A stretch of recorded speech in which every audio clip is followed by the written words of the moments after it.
मेरे साथ निकालेंगे परमेश्वर का वचन ईसाया की पुस्तक और उसका 63 अध्याय उसके 7 वचन से पढ़ेंगे। जितना उपकार यहोवा ने हम लोगों का किया, अर्थात इज़राइल के घराने पर दया और अत्यंत करुणा करके उसने हमसे जितनी भलाई की, उस सब के अनुसार मैं यहोवा के करुणामय कामों का वर्णन और उसका गुणानुवाद करूंगा। परमेश्वर का धन्यवाद हो। परमेश्वर अपने वचन के द्वारा हम सबको बड़ी आशीष दे। आइए हम लोग प्रार्थना करते हैं। सर्वशक्तिमान अनुग्रहकारी प्रभु परमेश्वर, इस वचन को सरल करें हमारे लिए। पवित्र आत्मा के द्वारा हमारा हर एक का अभिषेक करें, ताकि प्रभु जी इन वचनों के द्वारा हम तेरे नाम की महिमा और तेरी स्तुति कर सकें और तेरा धन्यवाद देने वाले बन सकें। पवित्र आत्मा अपने वचनों को तो हमारे हृदय में उंडेल, ताकि प्रभु हम तेरे वचनों के द्वारा बात कर सकें। हर एक सुनने वालों पर प्रभु तेरा पवित्र आत्मा काम करे, और ताकि हम हृदय की गहराइयों से तेरी आराधना कर सकें। इस प्रार्थना को जीवित प्रभु यीशु मसीह के नाम से मांगते हैं, आमीन। परमेश्वर का धन्यवाद करते हैं। यहाँ पर ईसाया की पुस्तक में जो वचन दिया हुआ है, परमेश्वर का वचन कहता है कि यहोवा ने जितने उपकार हम पर किए हैं, आज तक परमेश्वर ने जितने उपकार हम पर किए हैं, जितनी करुणा उसने हम पर की है, और जिस रीति से परमेश्वर ने हमें बचाया है, हम उसके उपकारों को याद करें। ये धन्यवाद देने का समय है, परमेश्वर की आराधना करने का समय है। और परमेश्वर का वचन कहता है ईसाया 63 अध्याय उसके 7 वचन में कि यहोवा ने जितने उपकार हम पर किए, अर्थात इज़राइल के घराने के प्रति जो अत्यंत भलाई उसने बड़ी दया के अनुसार की, और जो अपार करुणा उसने की, इन सब के अनुसार यहोवा की करुणा का वर्णन और उसका यहोवा का गुणवाद करें और उसका धन्यवाद करें। परमेश्वर का वचन कह रहा है, यहाँ पर 3 बातें बड़ी गहराई के साथ हमें समझना है। पहली बात कि परमेश्वर का हमें धन्यवाद करने के लिए उसने जो हमारे ऊपर उपकार किए हैं, जो परमेश्वर ने हमारे लिए भलाइयाँ की हैं, जो हमारे साथ उसने सुबह तक भलाई की और अभी तक हमारे साथ जो भलाई परमेश्वर ने की धन्य है परमेश्वर, जिसको हमारे प्रतिदिन के बोझ को उठाता है और उसने हमें संभाला है, और जितने उपकार उसने हम पर किए हैं। ईसाया इस बात को इजरायलियों के लिए बताता है कि परमेश्वर का हमें धन्यवाद करना है कि उसने जितने भी उपकार हमारे ऊपर किए हैं, इजराइल के घराने के प्रति जितनी उसने हमारे ऊपर भलाई की है। पहली बात क्या किया? परमेश्वर ने हम पर उपकार किए हैं, इसलिए हमें उसका धन्यवाद करना है, इसलिए हमें उसकी आराधना करना है, इसलिए उसकी हमें स्तुति करना है। दूसरी बात, परमेश्वर ने इजराइल के ऊपर, मतलब हम लोगों के ऊपर जो भलाई परमेश्वर ने की है, परमेश्वर की भलाई के लिए हमें उसका धन्यवाद करना है, क्योंकि परमेश्वर हमारा कैसा है? भला परमेश्वर है। तीसरी बात, परमेश्वर का वचन कह रहा है कि उसने अपनी बड़ी दया से, पहला उसने उपकार किया, फिर उसने हमारी भलाई की, फिर उसने बड़ा हम पर क्या की? दया की, और दया के अनुसार उसने करुणा करके हमें अपने पास लेकर आया है। हम जब परमेश्वर को नहीं जानते थे, हम जब प्रभु से दूर थे, हम जब प्रभु यीशु मसीह को नहीं जानते थे, तब प्रभु यीशु मसीह का अनुग्रह ठीक हमारे लिए हुआ, और उसने अपने उपकार में, अपने अनुग्रह में, अपने प्रेम में उसने, ये हमारी अपनी धार्मिकता नहीं, ये हमारा अपना विश्वास नहीं, ये हमने अपने धार्मिकताओं के कामों के द्वारा प्रभु को नहीं पाया है, बल्कि परमेश्वर ने स्वयं अपनी प्रतिज्ञा को पूरा किया। उसने कहा कि जगत की उत्पत्ति से पहले मैंने तुम्हें क्या कर लिया है? चुन लिया है, और बड़ी भलाई करके उसने हमें अपने पास बुलाया है। बड़े उपकार उसने हम पर किए हैं। हम जब सोचने बैठ जाते हैं कि हमारे परमेश्वर ने हमारे ऊपर कितने उपकार किए हैं, और इसलिए वचन कहता है कि यहोवा ने जितने उपकार हम पर किए हैं, उन सब के लिए हमें उसका क्या करना है? धन्यवाद करना है। हमें उसके उपकारों को याद करना है, हमें उसका धन्यवाद करना है, हमें उसकी भलाई याद करनी है कि परमेश्वर ने आज तक हमारे परिवार के साथ, हमारे साथ कैसे कैसी परिस्थितियों में उसने हमारी भलाई की है, कैसे कैसे समय में परमेश्वर ने हमें छुटकारा दिया है। उसके लिए हमें परमेश्वर का धन्यवाद करना है। फिर परमेश्वर का वचन कह रहा है कैसे उसने बड़ी दया की। जब हम पापी ही थे, तब प्रभु यीशु मसीह हमारे लिए क्रूस पर मरने आया। इससे बड़ी और दया हमारे लिए नहीं हो सकती है। इससे बड़ा उपकार परमेश्वर और कोई नहीं कर सकता। कोई ऐसा उपकार नहीं कर सकता कि जब हम पापी थे, जब हम प्रभु यीशु मसीह को नहीं जानते थे, जब अन्य जातियों के समान हम अलग अलग पूजा स्थलों में जाते थे, हम अलग अलग नाना प्रकार की पूजाओं में सब भाग लेते थे, जब हम प्रभु को नहीं जानते थे, उस समय में प्रभु यीशु मसीह ने अपनी बड़ी करुणा करके और हमें अपनी मेज में शामिल होने के लिए बुलाया। और स्वयं प्रभु यीशु मसीह क्रूस पे चढ़ गए और उन्होंने अपनी भलाई को इस रीति से प्रकट किया कि जब हम पापी ही थे तब वो हमारे लिए क्रूस पर मारा गया। मसीह में मेरे प्यारे बहन और भाइयों, परमेश्वर की इन भलाइयों को स्मरण करके हमें उसका धन्यवाद करना है, उसके उपकारों को हमें स्मरण करके धन्यवाद करना है।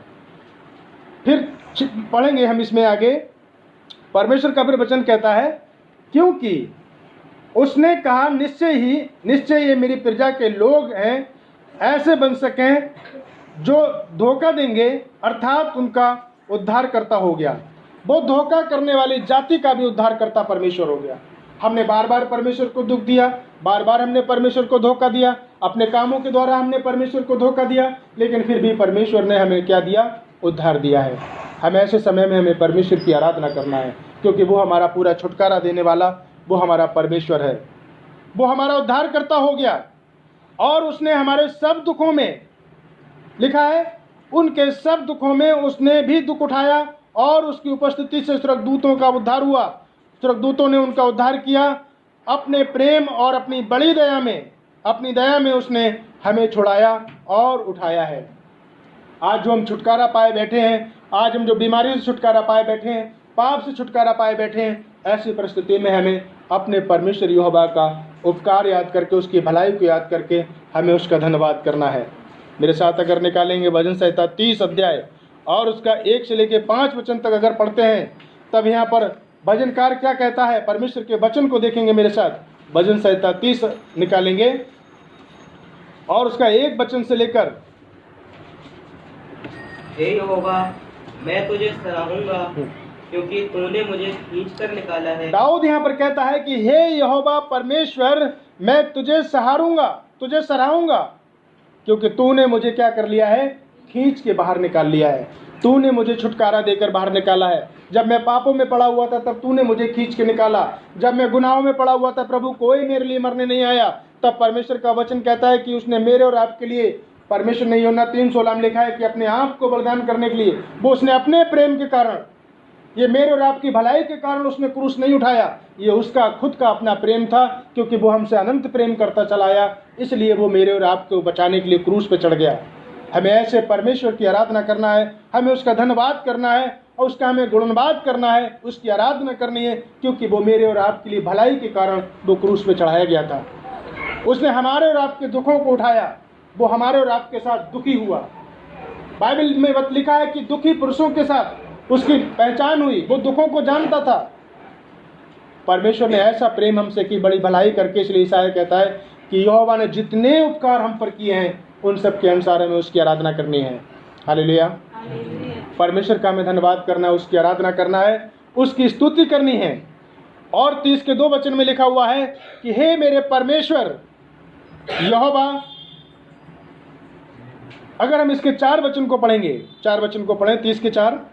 हे यहोवा के भक्तों, उसका भजन गाओ और जिस पवित्र नाम से उसका स्मरण होता है उसका धन्यवाद करो। हे यहोवा के भक्तों, अगर हम यहोवा के भक्त हैं, यदि हम प्रभु यीशु मसीह के मानने वाले हैं, तब दाऊद कहता है कि हे यहोवा के भक्त लोगों, परमेश्वर के मानने वाले लोगों, उसका भजन गाओ और उसके पवित्र नाम का धन्यवाद करो, और उसके पवित्र नाम का धन्यवाद करो। क्यों? क्योंकि उसकी कृपा हमारे ऊपर जीवन भर होती रहती है। उसका क्रोध तो क्षण मात्र होता है, लेकिन वो दया हम पर जीवन भर करता रहता है। परमेश्वर का वचन लिखा है 30 और 11 में इसी में कि तूने मेरे विलाप को नृत्य में बदल दिया, तूने मेरे शोक के वस्त्र को उतार कर उल्लास का वस्त्र पहना दिया। उसने हमारे वस्त्र को, मैले कुचले वस्त्रों को उतार कर प्रभु यीशु मसीह ने अपने लहू में धोकर और हमें उद्धार का वस्त्र पहना दिया है। हम ऐसे परमेश्वर की आराधना करेंगे, उसका हम धन्यवाद करेंगे। ये समय परमेश्वर ने हमें दिया है कि हम उसकी आराधना करें और उसका धन्यवाद करें।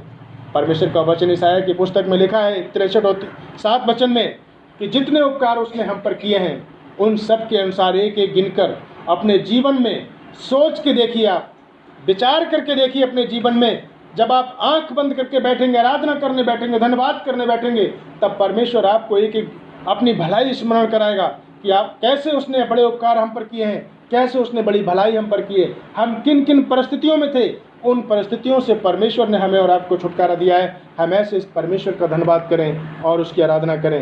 मेरे साथ एक वचन और पढ़कर हम फिर परमेश्वर का धन्यवाद करेंगे।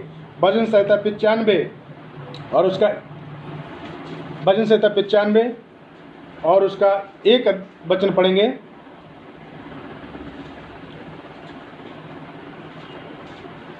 आओ हम यहोवा के लिए ऊंचे ऊंचे स्वर से गाएं, अपने उद्धार की चट्टान का जय जयकार करें। आओ हम यहोवा के लिए आनंद पूर्वक गाएं और अपने उद्धार की चट्टान का जय जयकार करें।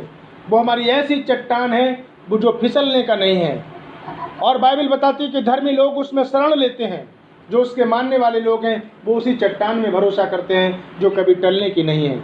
और हमारी चट्टान कौन है? हमारा प्रभु यीशु मसीह, जो मेरे और आपके लिए क्रूस पे चढ़ाया गया, जो मेरे और आपके अपराधों के लिए बेधा गया, जिसने मेरे और आपके अपराधों के लिए कोड़े खाए, जिसके कोड़े खाने से हम चंगे हुए, जो मृतकों में से तीसरे दिन जी उठा, और उसके जयवंत दिन में आज हम उसकी मेज में भाग लेने के लिए आए हुए हैं। इससे पहले कि हम उसकी मेज में भाग लें, हम आगे वचनों में जाएं, आराधना में जाएं, हम अपने जीवित परमेश्वर की आनंद के साथ मुंह खोल कर जय जयकार करते हुए उसकी आराधना करेंगे, क्योंकि वह हमारा महान परमेश्वर है और वो सब देवताओं के ऊपर कैसा है? महान राजा ठहरा है। वो सबों के ऊपर महान राजा ठहरा हुआ है। और इसके 6 वचन को पढ़कर फिर हम अपने परमेश्वर की आराधना करेंगे। 95 को, आओ हम झुककर आराधना करें और अपने सृजनहार यहोवा के सामने घुटने टेकें। मेरे प्रिय भाई और बहनों, मसीह में मेरे प्यारे भाई और बहनों, इस बात को समझें कि परमेश्वर यहोवा ने जितने हम पर उपकार किए हैं, हम उसके सामने घुटने टेक कर आराधना कर कर अपने सृजनहार यहोवा परमेश्वर की आराधना करें, क्योंकि उसने हमारे ऊपर बड़े उपकार किए हैं, उसने हम पर बड़ी भलाई की है।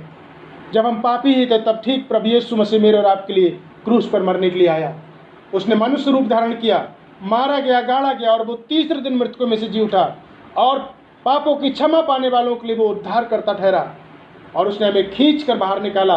पाप भरे संसार से उसने हमें बाहर निकाला है। हम ऐसे अपने जीवित परमेश्वर की, अपने सृजनहार परमेश्वर की आराधना करें, घुटने टेक कर, दंडवत करते हुए, जय जयकार करते हुए, हर्ष के साथ अपनी सारी भलाइयों को याद करते हुए, जो परमेश्वर का वचन कहता है कि यहोवा ने जितने उपकार हम पर किए हैं, जितनी भलाई हम पर की है, उन सबको स्मरण करते हुए हम अपने जीवित परमेश्वर की आराधना करें और उसका धन्यवाद करें। ये समय है कि हम परमेश्वर की मेज के सामने उसका धन्यवाद करें और उसकी आराधना करें। प्रभु अपने वचनों के द्वारा हम सबको आशीष दे और संभालें, और अपनी आत्मा में परमेश्वर हमारी अगुवाई करे।